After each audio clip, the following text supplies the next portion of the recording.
Bir uşaq və bir böyük üçün biletin ümumi qiyməti 5,5 AZN olan kinoteatrda böyüklər üçün biletin qiyməti uşaqlar üçün olan biletin qiymətindən 20% çoxdur. Nümayiş olunacaq film üçün eyni sayda uşaqlar və böyüklər üçün bilet satılaraq 522,5 AZN vəsait əldə olunub və boş yer qalmayıb. Ata, ana və 3 uşaqdan ibarət Həsənovlar ailəsi hər bir ailə üzvü üçün bilet aldı. Həsənovlar ailəsi alınan biletlər üçün nə qədər ödəniş etmişdir? Bir uşaq və bir böyük bileti birlikdə 5,5 AZN-dir. Böyüklər üçün olan biletin qiyməti uşaqlar üçün olan biletin qiymətindən 20% çoxdur. Yəni uşaqlar üçün olan biletin qiymətin %20'sinin üzərinə əlavə etsək, bu da bizə 1,2 dəfə çox verir. Yəni uşaqlar üçün olan biletin qiyməti üzərinə də 1,2 vurulsun, o gəlsə 5,5.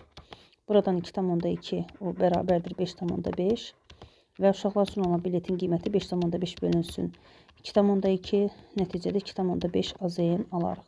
Deməli, uşaq üçün olan biletin qiyməti 2,5-dir.